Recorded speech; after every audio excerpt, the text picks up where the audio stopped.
di mana makhluk jin yang marah itu yang saiznya boleh membesar sebesar gunung Murud sebenarnya telah mencekup helikopter tersebut dan dibawa ke alam.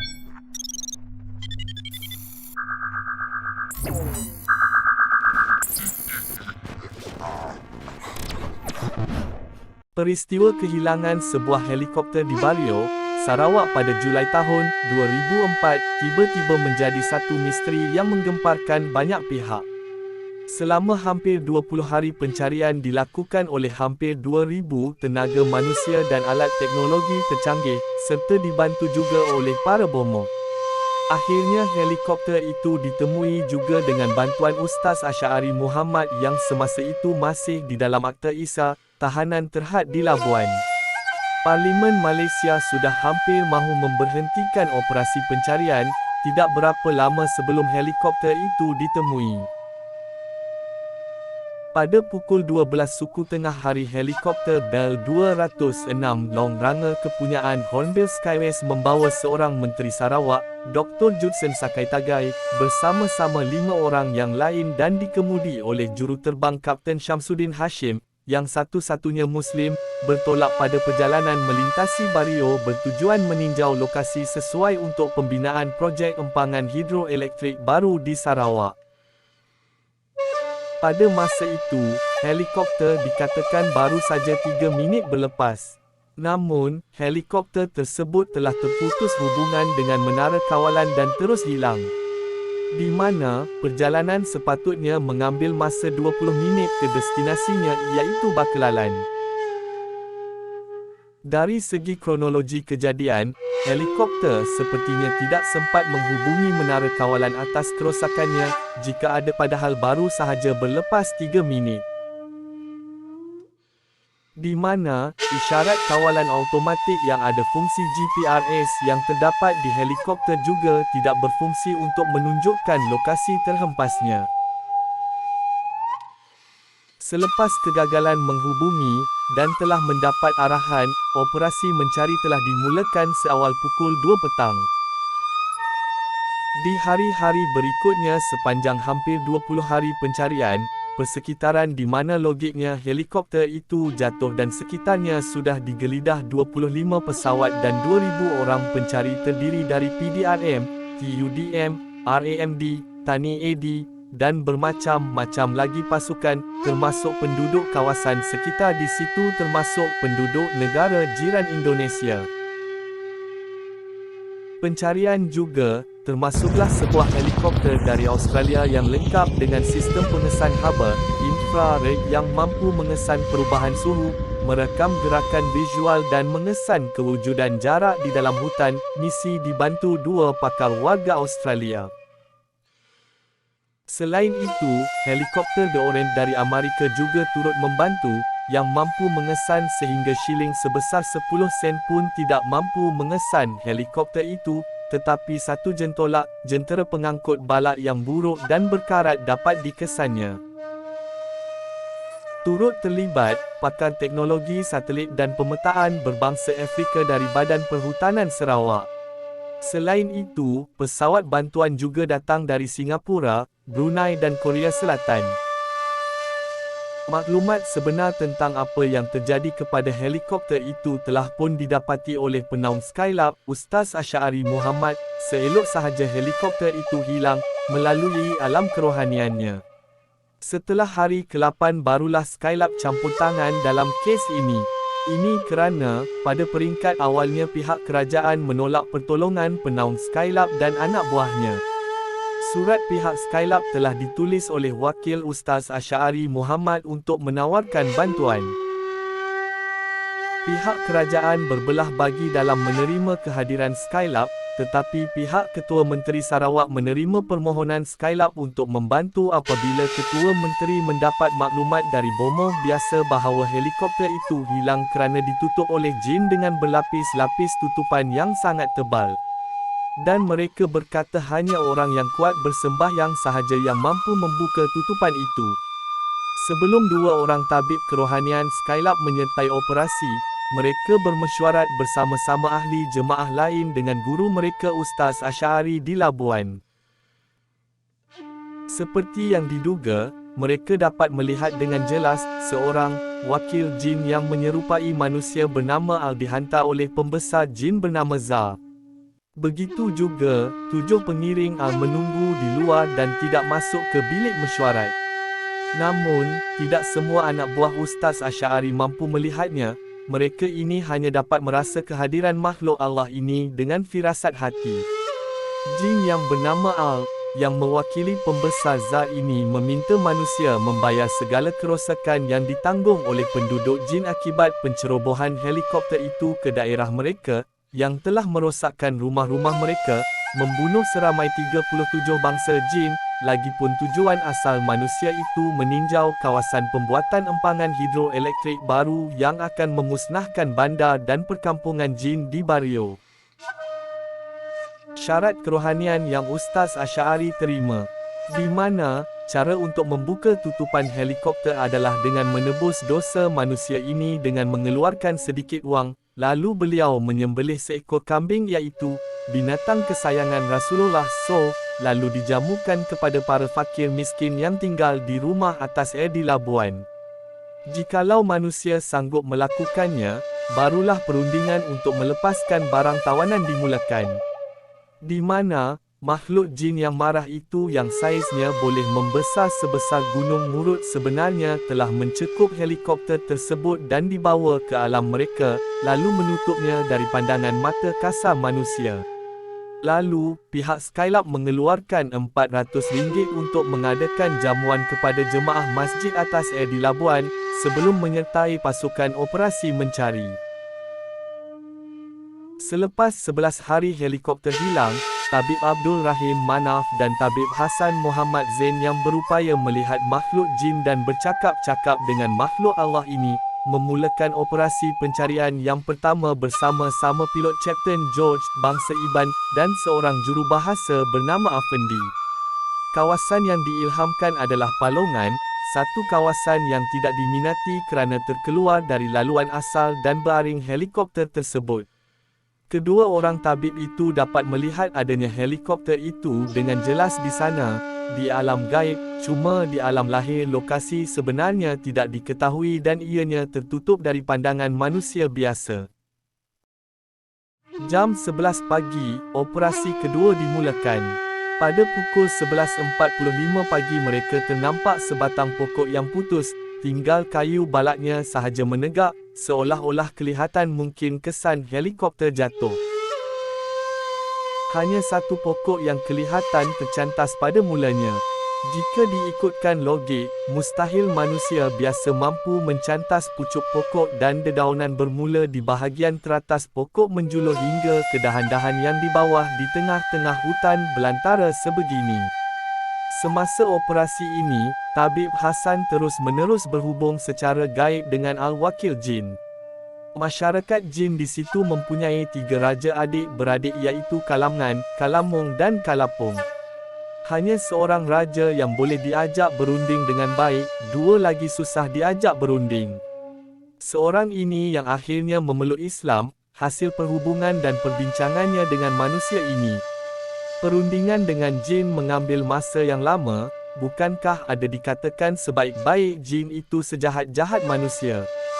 Sepanjang operasi pertama itu, Tabib Hasan merayu, "Bukankah kami sudah sembelih kambing dan bersedekah seperti yang disyaratkan? Tolonglah beri petunjuk di mana helikopter itu boleh ditemui." Jawab jin, "Yalah, kami akan tunjukkanlah ni." Selepas menentukan lokasi pokok patah itu dan diambil gambarnya, mereka balik untuk solat Zuhur. Kelihatan sudah 2 batang pokok yang dicantas jin. Namun kelibat bangkai helikopter langsung tidak kelihatan di mana-mana kawasan sekitar, petanda itu iaitu pokok-pokok yang tercantas tersebut.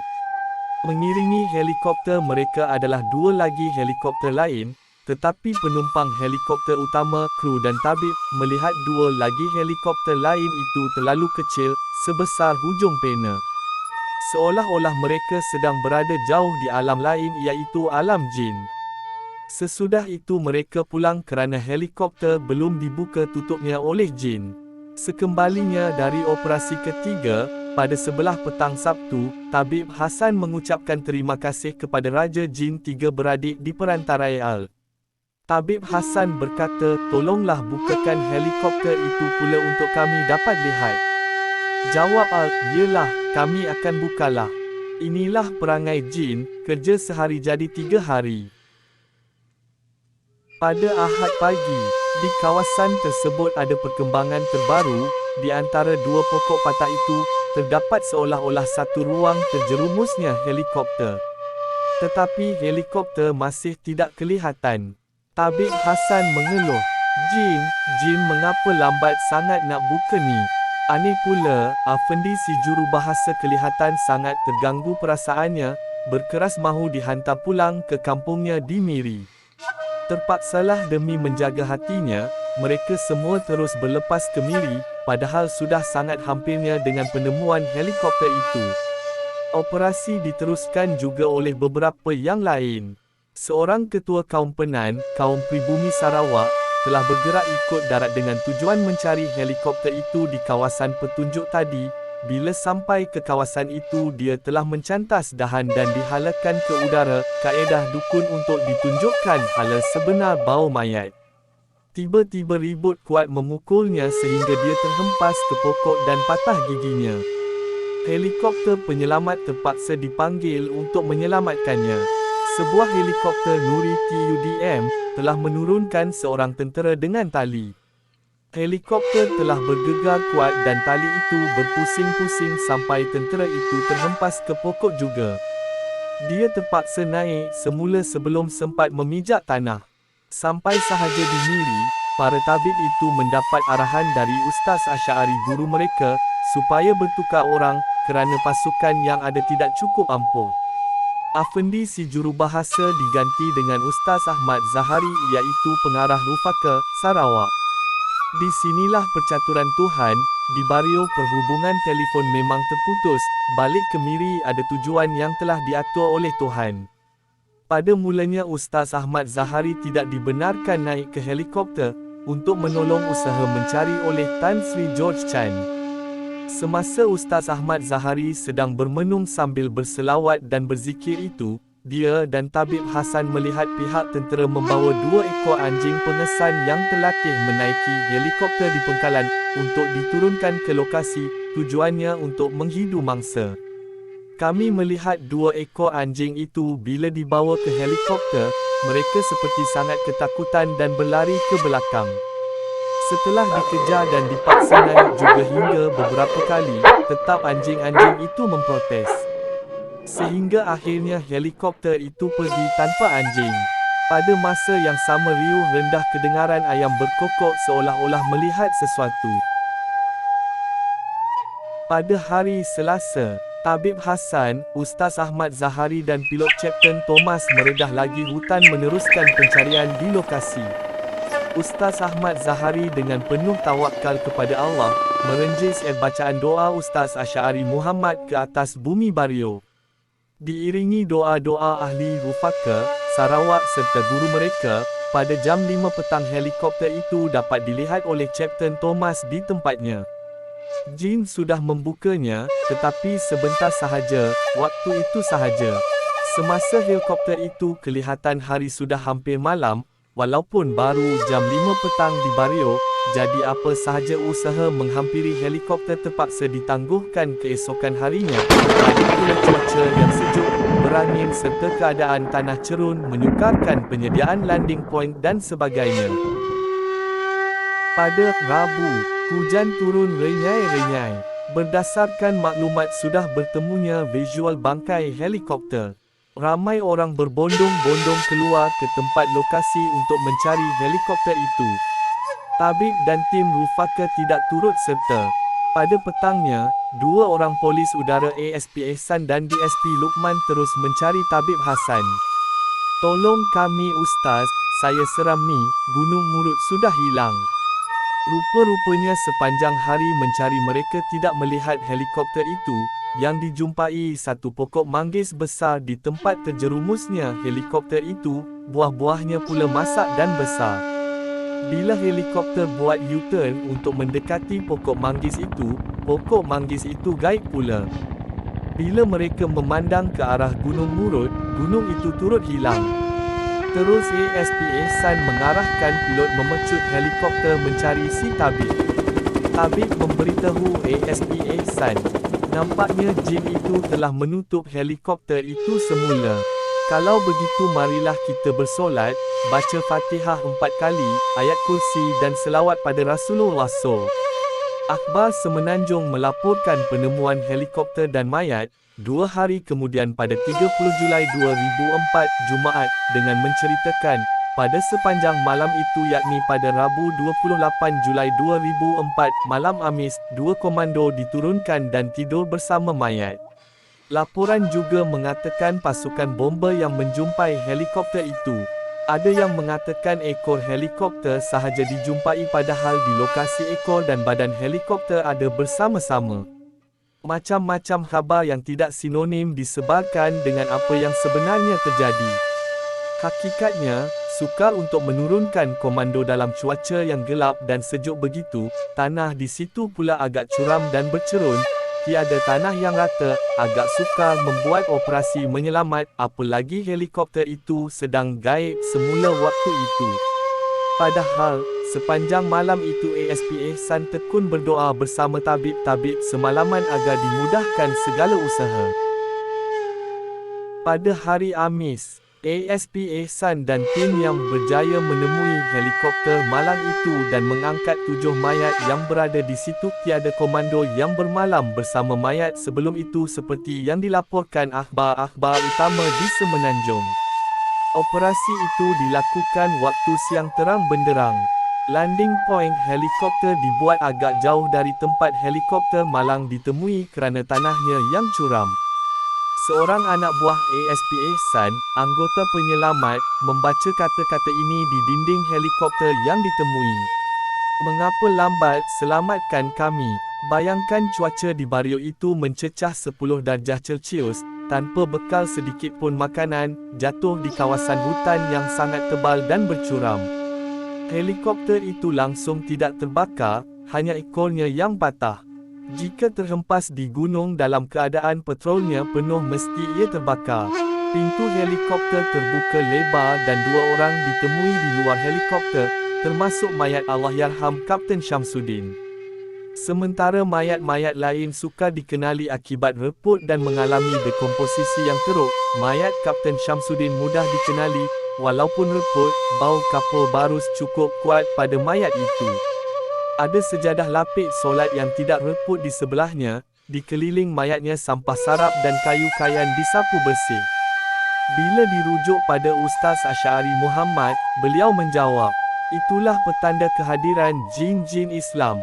Kapten Haris menceritakan helikopter itu terletak elok, hanya ekor dan kipasnya yang patah, pokok-pokok di sekitarnya pun masih dalam keadaan asal. Seolah-olah helikopter itu diletakkan di situ. Jin-jin bekerja mencantas 2 pokok secara berperingkat hingga tinggal batangnya sekadar untuk menggambarkan seolah-olah helikopter itu terhempas di situ. Aneh, helikopter dilaporkan terhempas dari altitud tinggi dengan petrol yang masih penuh di dalam tank tetapi langsung tak terbakar, hanya ekornya patah sedikit. Akhbar berbahasa Cina dan Inggeris, Miri Daily News di Sarawak menemu bual, mengambil gambar individu-individu yang menolong dalam operasi mencari helikopter hilang itu. Akhbar-akhbar di Indonesia hanya melaporkan helikopter itu ditemui dengan pertolongan bomber. Tiada langsung berita mengenai Skylab pada akhbar utama di Semenanjung. Bila ditanya kepada Ustaz Asy'ari oleh Skylab, apakah Ustaz didampingi jin? Beliau menjawab, mendidik manusia cukup susah bahkan sering gagal, hebatnya saya kalau mampu menundukkan jin. Sejahat-jahat manusia itu sama dengan sebaik-baik jin Islam. Salah seorang raja jin yang masuk Islam itu adalah yang bernama Kalamun. Dia hatinya agak lunak dan mudah diajak berunding. Namanya ditukar ke Abdul Jabir, nama yang dipilih dan diberi oleh manusia yang telah berhubung dengannya melalui alam yang tidak terjangkau akal.